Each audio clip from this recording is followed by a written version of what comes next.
Assalamualaikum warahmatullahi wabarakatuh. Saya Lailatul Saadah, NPM 2019-116. Nah, di sini saya akan menjelaskan tentang definisi sosiologi menurut para ahli dan ruang lingkup sosiologi serta konsep-konsep dasar sosiologi. Pertama, saya akan menjelaskan definisi sosiologi.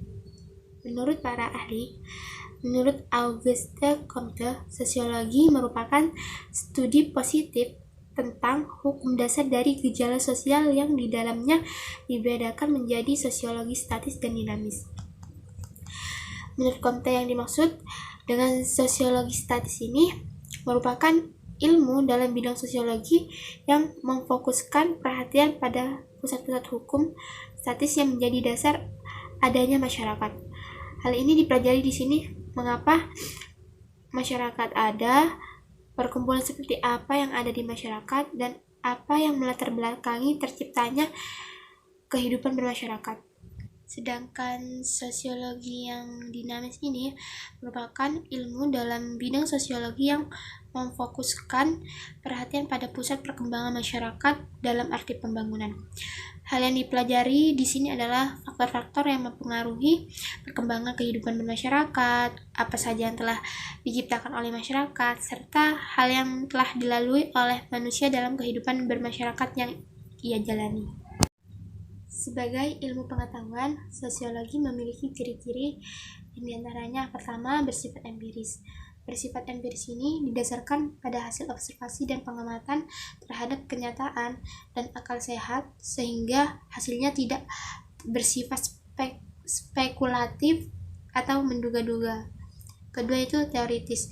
Nah, ilmu pengetahuan yang selalu berusaha untuk menyusun abstraksi dan hasil-hasil observasi atau pengamatan. Abstraksi tersebut merupakan kesimpulan logis yang bertujuan menjelaskan hubungan sebab akibat sehingga menjadi sebuah teori. Yang ketiga itu kumulatif. Kumulatif ini didasarkan pada teori-teori yang sudah ada. Teori-teori tersebut lantas diperbaiki, diperluas, dan lebih diperdalam. Keempat itu non-etis. Non-etis ini yang mengkaji faktor sosial secara apa adanya, yakni sosiologi tidak mempersalahkan baik atau buruknya fakta, akan tetapi menjelaskan fakta secara analisis atau penyelidikan melalui suatu peristiwa. Sebagai ilmu pengetahuan juga, sosiologi memiliki hakikat. Yang pertama itu sosiologi merupakan ilmu sosial. Kedua, sosiologi termasuk ilmu yang kategoris. Ketiga, sosiologi termasuk ilmu murni. Yang keempat itu sosiologi bersifat abstrak, tidak konkret. Kelima, sosiologi menghasilkan pola-pola umum. Keenam, sosiologi merupakan ilmu pengetahuan umum. Dan yang terakhir adalah sosiologi adalah ilmu rasional. Ruang lingkup sosiologi sebagai ilmu pengetahuan, sosiologi mengkaji lebih mendalam pada bidangnya dengan cara bervariasi. Ruang lingkup sosiologi sebagai ilmu pengetahuan yang pertama itu ekonomi beserta kegiatan usahanya secara prinsip yang berhubungan dengan produksi, distribusi, dan penggunaan sumber-sumber kekayaan alam lainnya atau konsumsi. Terus yang kedua itu masalah manajemen, yakni pihak-pihak yang membuat kajian berkaitan dengan apa yang dialami warganya. Yang ketiga itu persoalan sejarah, yakni berhubungan dengan catatan kronologis, misalnya usaha kegiatan manusia beserta prestasinya yang tercatat dan sebagainya. Yang kedua itu konsep-konsep dasar sosiologi. Setiap ilmu bidang pengetahuan memerlukan konsep-konsepnya tersendiri agar dapat menciptakan dan membentuk suatu referensi dan acuan yang dijadikan sebagai alat penelitian, analisis, dan perbandingan hasil-hasil penelitiannya. Kesalahan dalam penggunaan konsep dapat menimbulkan kerancuan dan salah pengertian. Konsep adalah istilah ilmiah yang menyatakan suatu ide atau pemikiran suatu pemikiran umum tentang sifat-sifat suatu benda, peristiwa, gejala, atau istilah yang mengemukakan tentang hubungan antara satu gejala dengan gejala lainnya. Konsep-konsep dasar sosiologi yang sering digunakan yang pertama itu struktur sosial. Struktur sosial adalah keseluruhan jalinan antara unsur-unsur sosial yang pokok, yakni kaidah-kaidah sosial atau norma sosial, lembaga-lembaga sosial, kelompok serta lapisan sosial. Yang kedua itu proses sosial. Proses sosial adalah pengaruh timbal balik antara berbagai seni kehidupan bersama, misalnya timbal balik antara segi kehidupan ekonomi dan segi kehidupan politik, antara segi kehidupan hukum dan segi kehidupan agama, antara segi kehidupan agama dan segi kehidupan ekonomi, serta yang lainnya. Salah satu proses sosial yang bersifat sendiri adalah dalam hal terjadinya perubahan dalam struktur sosial. Konsep dasar sosiologi yang ketiga ini perubahan sosial. Perubahan sosial yakni perubahan yang mencakup seluruh lapisan dalam struktur sosial dan jalinan hubungan dalam masyarakat. Yang keempat, organisasi sosial, yang merupakan aspek kerjasama yang mendasar yang menggerakkan tingkah laku para individu pada tujuan sosial dan ekonomi tertentu. Yang kelima, institusi sosial, yang merupakan suatu sistem yang menunjukkan bahwa peranan sosial dan norma-norma saling berkaitan dan telah disusun guna memuaskan suatu kehendak dan fungsi sosial. Baik, saya Nairatul Tazkiro, NPM 2019-1005. Di sini saya akan membahas tentang hubungan sosiologi dengan ilmu-ilmu sosial lainnya. Nah, dalam hal ini ada 4 pandangan. Yang pertama ialah yang menganggap bahwa sosiologi ini merupakan ilmu sosial pokok atau basic. Nah, sedangkan lainnya itu merupakan bagian atau subdivisi. Yang kedua, yang menganggap bahwa sosiologi ini merupakan ilmu khusus yang mempelajari tentang gejala-gejala kemasyarakatan. Nah, seperti halnya pada ilmu ekonomi, politik, dan lainnya. Yang ketiga ialah yang menganggap bahwa sosiologi ini merupakan berhubungan dengan psikologi dan antropologi. Yang keempat, yang menganggap bahwa sosiologi erat hubungannya dengan sejarah, ilmu ekonomi, dan pemerintahan. Nah, sebenarnya sosiologi ini merupakan ilmu yang khusus yang mempelajari gejala-gejala kemasyarakatan. Sebab setiap ilmu mempelajari hanya satu segi dari. Nah, sebenarnya sosiologi ini merupakan ilmu yang khusus yang mempelajari tentang gejala-gejala kemasyarakatan. Sebab setiap ilmu yang mempelajari hanya satu segi kehidupan. Dalam setiap kehidupan ini memiliki unsur-unsur sosial atau kemasyarakatan. Nah, maka sosiologi berkembang dalam cabang-cabang penghususan yang lebih spesifik. Seperti halnya sosiologi hukum, sosiologi agama, sosiologi pendidikan, sosiologi perekonomian, dan banyak lagi. Selanjutnya, manfaat sosiologi bagi modernisasi masyarakat. Yang pertama, pada tahap perencanaan sosiologi. Nah, pada tahap ini dapat digunakan untuk menunjukkan atau mengidentifikasi kebutuhan-kebutuhan sosial. Nah, pada yang kedua, pada tahap pelaksanaan sosiologi dapat digunakan untuk menunjukkan kekuatan-kekuatan sosial yang ada dalam masyarakat untuk mengamati perubahan-perubahan sosial yang terjadi. Yang ketiga ialah pada tahap evaluasi sosiologi. Pada tahap evaluasi sosiologi ini untuk mengadakan analisis terhadap efek-efek sosiologi dari pembangunan. Dan sosiologi dapat memberikan sumbangan pula dalam rangka menetapkan kebijaksanaan kependudukan, antara lain penduduk, migrasi, status sosial, dan juga sosiologi ini dapat memberikan sumbangan pemikiran dalam memilih dan menetapkan kebijaksanaan pembangunan wilayah, perkotaan, maupun perdesaan. Selanjutnya, manfaat sosiologi bagi dunia pendidikan.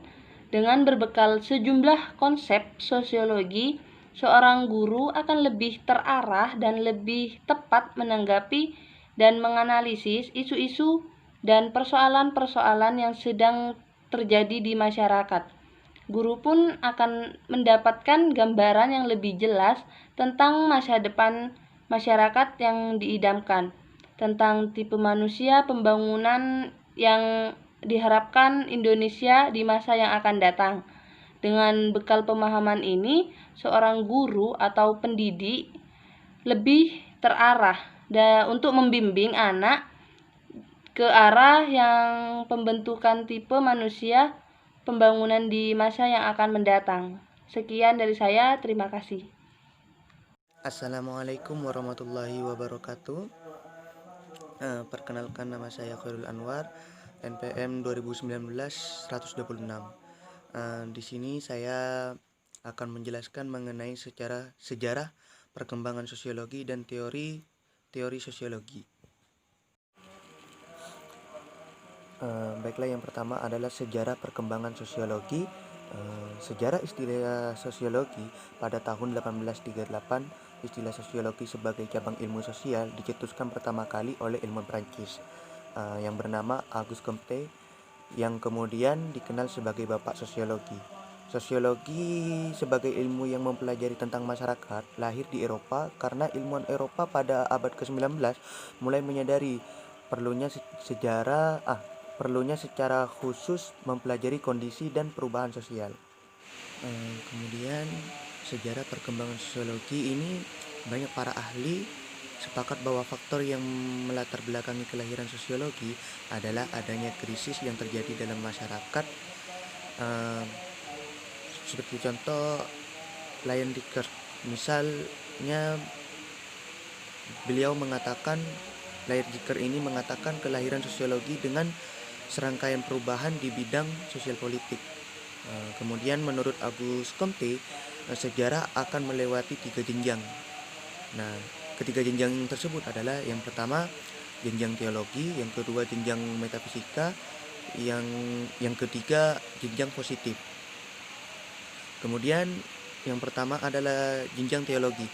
Pada jenjang ini manusia mencoba menjelaskan gejala di sekitarnya dengan mengacu pada hal-hal yang bersifat akroditati,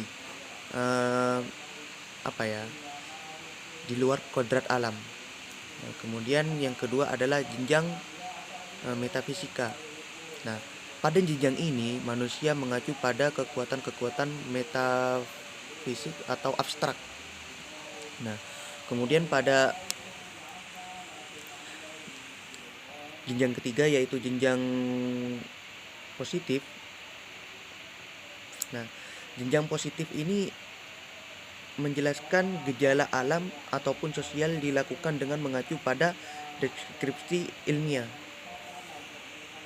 Kemudian selanjutnya yang akan saya jelaskan adalah teori-teori sosiologi. Teori sosiologi ini ada 3. Yang pertama adalah fenomenologi. Fenomenologi ini dalam setiap